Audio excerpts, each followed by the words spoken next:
Shalom, salam sadis, salam hari Kamis, salam stuck altcoin.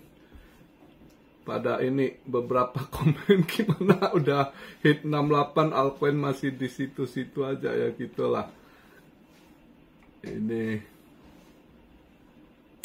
altcoinnya yang kegencet dengan BTC dominannya malah lebih menguat lagi.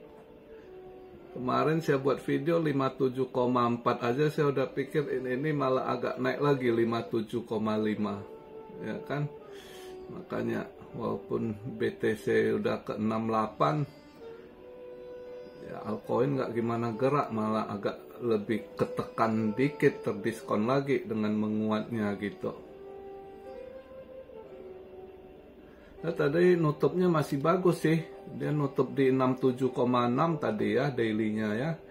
Daily candle masih green. Nutupnya bagus. Kita lihatlah. Nah, semalam saya nggak trade, ragu. Wah, emas malah hijau balik ya. Hijau lumayan. Padahal ya, agak anomali sih. Dolar sempat menguat balik. Harusnya agak diskon gitu kan. Tapi malah ikut hijau juga ya, dolarnya balik ke 103 something, menguat. Harusnya goldnya diskon, justru goldnya hijau lagi semalam. Tapi tadi pagi saya ambil shot tadi. Tadi saya lihat ini sempet ini dia sorong ke 2682. Saya di situ saya ambil posisi short, kecepatan dikit sih, padahal kalau saya nunggu dikit lagi sempet disorong ke 2685 gitu. Tapi nggak apa-apa, saya dapat ambil posisi short di 2682. Justru yang ini saya tunggu. Kemarin saya nggak mau karena saya kurang yakin gitu kan, entah mau merah atau hijau. Saya tunggu hari ini. Saya juga semalam berharap hijau. Kalau dia hijau hari ini saya mau ambil short karena saya lihat event hari ini yang harusnya kelihatan goldnya bisa drop balik. Kalau saya perkirakan kalau ya semalam hijau, nah hari ini mungkin bisa drop balik kalau lihat eventnya ya. Mudah-mudahan nggak anomali gitu ya. Maka tadi saya pas lihat dia disorong udah lumayan, saya lihat hijaunya, ya udah saya masuk saya ambil posisi short di 2682. Sempet naik ke 2685, tapi nggak apa-apa. Di 2682 saya yakin malam ini bisa profit lah. Ya, saya yakin. By the way, ini saya buat video posisi market cap di masih hijau 0,5%, yaitu di 2 triliun, 32 billion. Volume transaksi agak drop ya. Ya mungkin ada yang semalam 2 hari ini trading udah TP atau out dulu ya, karena mungkin mereka agak lihat event malam ini. Malam ini eventnya agak-agak penting sih ya. BTC dominance, aduh 57,5, padahal kemarin 57,4 aja udah ngeluh kita. Ini malah menguat lagi, lebih tertekan altcoin. Fear and Greed udah masuk grade kan. Kemarin saya udah lihat ini arahnya akan menuju grade ini. BTC naik gitu ya. Tapi altcoin yang performnya belum gitu.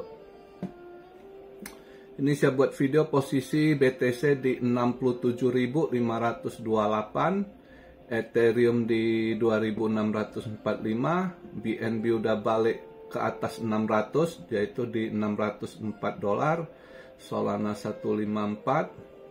XRP tadi sempat ke 55 sen bentar, ini balik lagi ke 54 ya, masih posisi setrika mondar-mandir XRP. Justru XLM agak naik dikit ya. XLM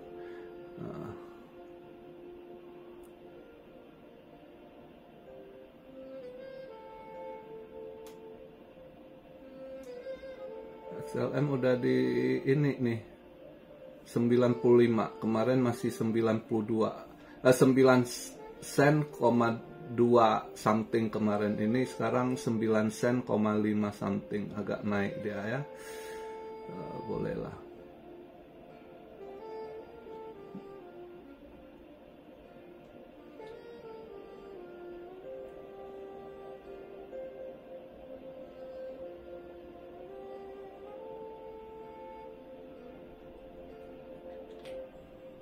Nah, kalau kita lihat event hari ini ya, ini ada event penting ini. Jadi saya tadi memang saya nunggu untuk hari ini mau trade SAU gitu. Saya agak yakin karena saya udah lihat dia punya event, harusnya SAU bisa terdiskon karena nanti buka market Europe dia ada ini CPI kan. Nah, kalau lihat dari forecastnya ada mengalami penurunan ya untuk euro. Core CPI-nya yes over yes yang 2,8 itu forecastnya 2,7% ada turun. Juga core CPI-nya month over month yang 0,3% diperkirakan 0,1% juga turun. Nah, CPI index-nya sendiri yang yes over yes juga mengalami penurunan, yang ini sebelumnya previous 2,2%, ini forecast estimasi 1,8. Nah, ini makanya saya lihat ada turun, ini harusnya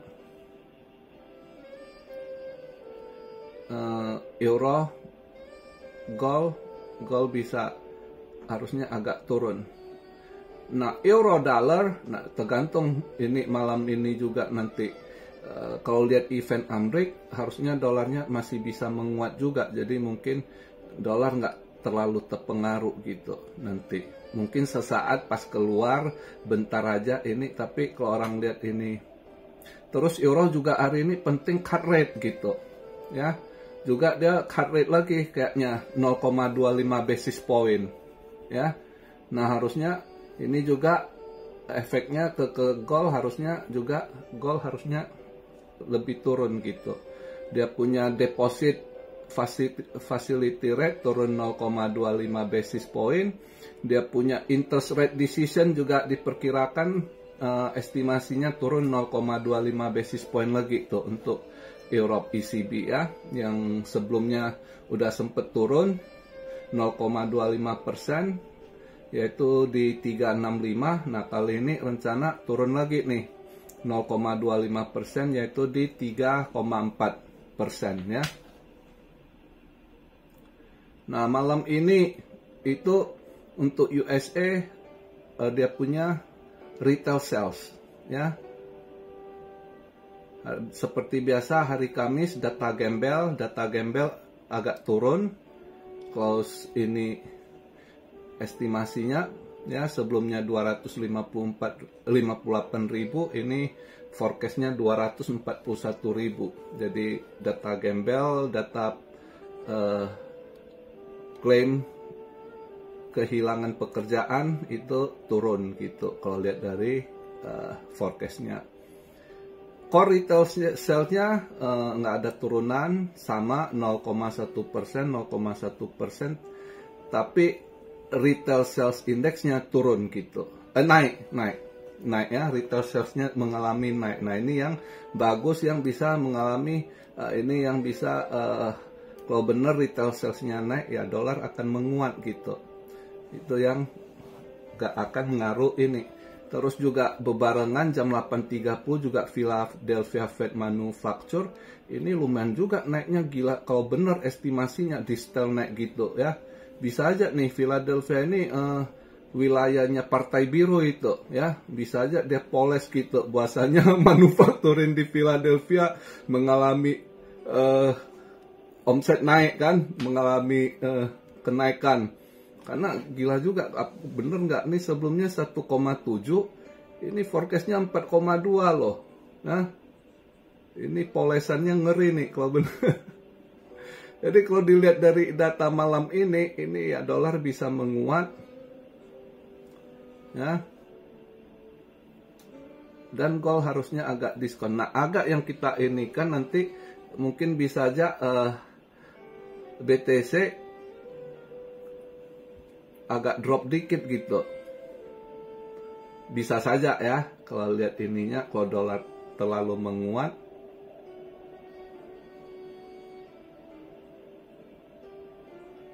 Ya kalau dia turun dikit atau sideways dulu, drop bentar gitu ya. Mudah-mudahan ya BTC dominan, jangan dominance pula ikut menguat gitu. Itu yang parah. Ini yang agak ini. Agak ragu saya hari ini kalau untuk kripto, ragu untuk trade gitu. Justru saya lebih yakin disau dengan kondisi ini ya. 845 ECB press conference ya, setelah cut rate mereka conference gitu ya. Terus juga crude oil inventory juga kelihatan oke.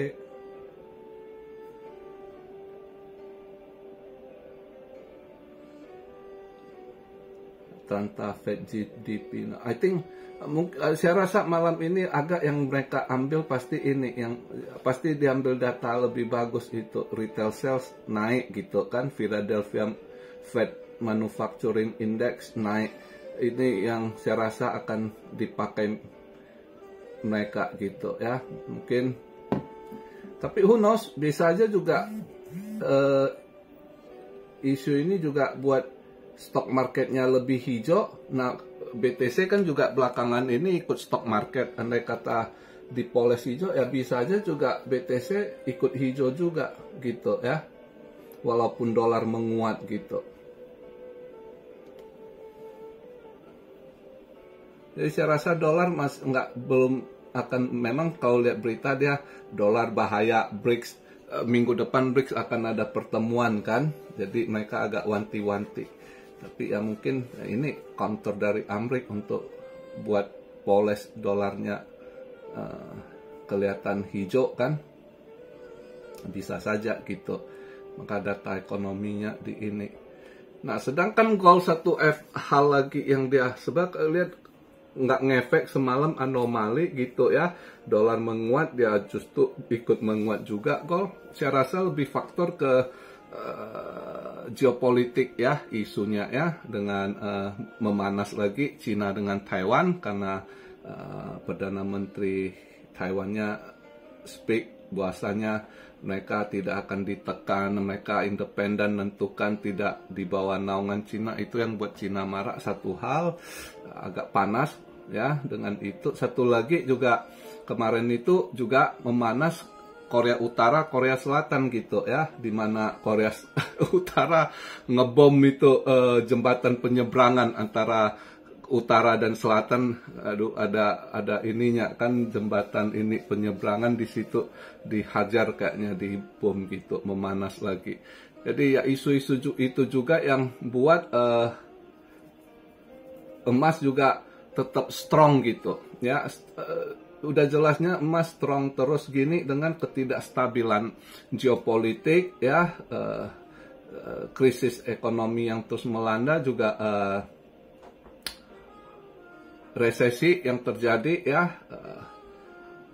Jadi itu faktor-faktor yang buat emas terus menguat gitu ya. Dengan krisis-krisis itu berbagai negara justru banyak pemerintahannya menaikkan pajak terus, rakyat semakin tertekan ya kan. Amerika begitu ya kan, naik. Ini Jepang juga, Perdana Menteri baru juga mau naikkan teks lagi. Nah, kemarin Italia udah naik lagi teksnya ya, di berita dinaikkan lagi di raise tax Italian. Jadi itu ya, pemerintah dengan lemah, mereka butuh dana, tarik atau nutup defisit, ya pajak selalu. Nah, rakyat yang akan posisi sulit di mana-mana dengan krisis global begini, ya. Jadi di Indo kan banyak teriak begini, sama aja sih Indo di mana-mana gitu. Kondisi saat begini, tinggal ya gimana ininya nanti Indo. Pemerintahan baru akan segera ya, tanggal 20 nanti ya, pelantikan presiden baru Pak Prabowo. Ya lihatlah nanti gimana kebijakannya. Ya, sebenarnya Indonesia banyak hal sih kalau dia nggak ini, tapi ya complicated lah. Penataan negara Indo tuh banyak ininya, agak rada sulit gitu. Timpang tindih banyak hal hukumnya gini gitu ya, sulit lah ya, tergantung ini gimana ya kan. Ya mudah-mudahan lah bisa ada Pak Prabowo ini bisa ada berbagai solusi ngadapin krisis global ini kan. Mudah-mudahan negara kita sih nggak separah banyak negara-negara lain gitu ya, itu harapan dengan kondisi saat begini. Dan satu lagi saya lihat ini timnas soal sepak bola, kan hari sebelumnya saya lihat Indonesia supporter terlalu ini barbar hajar ini, saya sudah bilang ini bisa aja nanti minta dipindahkan pertandingannya, cari netral, bener kan? Nah itu ada yang bilang oh nggak fair. Saya hari ini lihat berita baru keluar kan permohonan ininya, banyak wah nggak fair harus gitu. Itu ada aturannya untuk safety, ini tuh bisa aja terjadi. Makanya supporter Indo tuh harus ngerti juga hukum aturan mainnya, bukan seperti ini. Apalagi mereka-mereka ini AFC ini ya, rata-rata orang-orang yang duduk di sana itu dari Timur Tengah, nggak ngerti yang namanya sistem demokrasi. Sistem otak mereka itu sebenarnya komunis. Kamu mau harapkan keadilan, oh kami dicurang, bullshit semua. Kalau ngadapin selalu loss. Makanya Jepang itu udah males komplain dulu, udah sering dikerja, udah tahu Jepang mantap balesnya dengan upgrade skill mereka, upgrade terus skill mereka, ya kan, hajar. Nah dalam pertandingan mereka hajar, ya kan, di situ cara balasnya gitu. Nah untuk Indo ini kendalanya ke depan kira ini belum, ini satu lagi, ini dia minta pindah nanti kan, kamu lihatlah nanti aman-aman dikit bisa aja kalau agak ini AFC ini ya nanti kasih sanksi lagi karena barbar supporter ini terlalu banyak, kena denda lagi, bisa aja PSSI didenda. Saya kasih tahu berbagai alasan. Karena sekarang ini banyak yang nggak, jangankan kamu Indonesia, Inggris saja supporternya yang ini juga kena denda ya dari asosiasi. Sekarang banyak ini football FIFA atau apa cari dana juga gitu. Supporter mau teriak mau ini agak ini ya kena penalti juga gitu, kena denda gitu. Jadi harus smart gitu. Jadi supporter jangan sampai kita boleh protes, tapi jangan sampai nanti hal-hal yang nggak baik timpa ke timnas gitu. Harus smart juga, karena yang kelola-kelola ini ya, AFC ini banyak yang punya kuasa orang-orang Timur Tengah. Nah, FIFA, si bosnya FIFA itu juga, dia nggak bisa gimana sama bosnya AFC ini, ya. Nggak bisa banyak ngomong juga dia walaupun dia jadi ini. Jadi jangan terlalu berharap FIFA juga. Bisa aja FIFA juga kong kali kong di belakang sama dia gitu. Walaupun kalian lihat foto oh Erick Thohir dengan FIFA, oh Hopeng ini tuh enggak, sama si ini dia jauh lebih Hopeng sama bosnya AFC si Arab Bahrain satu ini gitu. Jadi harus smart gitu, hati-hati ya. Bukan aja nanti minta pindah, bisa aja dia kasih tenang dulu ya, habis tenang nanti baru dia ini supporter telah merugikan ini kena denda, PSSI didenda, bisa itu nanti, percayalah. Kalau mereka itu ular kadut gitu, tahu nggak ular kadut, udah belit nanti baru dia matuk tuh. Jadi semoga apa yang saya sampaikan ini, karena saya tahu ada cuan-cuan army juga fans supporternya timnas saling ingatkan, mudah-mudahan jangan sampai ini, harus smart play ya, supporter tuh harus smart gitu, jangan sampai terlalu barbar, karena ini mau dipindahkan bisa aja terjadi karena rekod Indonesia tuh agak gelap gitu. Misalnya Kanjuruhan gitu, pernah terjadi gitu. Jadi mereka punya hak untuk ajukan dengan alasan itu, ya kan? Belum lagi ada komplain-komplain penyelenggaraan, misalnya SEA Games dulu Thailand pernah dilempar busnya gini gitu. Agak sebenarnya citra Indo itu dibilang barbar sama mereka gitu. Nah, itu yang harus diperhatikan gitu. Jadi harus smart gitu. Oke, itu aja sedikit masukan saya. Belajar, kalau saran saya belajar dari cara orang Jepang gitu. Yaitu skillnya di upgrade. Pas main sama mereka, kalahkan telak gitu. Jangan menang 1-2 gol, itu kalian agak hati-hati, bisa aja berbalik gitu. Jadi udah sering, kalau kalian menang besar mau dicurangi pun nggak gimana bisa dia curangi gitu. Oke, begitu aja penyampaian video hari ini. Seperti biasa, hari Kamis, malam Jumat, lemeskan ototmu. Salam Siario dari Tokyo. God bless you all. Be blessed, be blessed, be blessed. Immanuel, haleluya.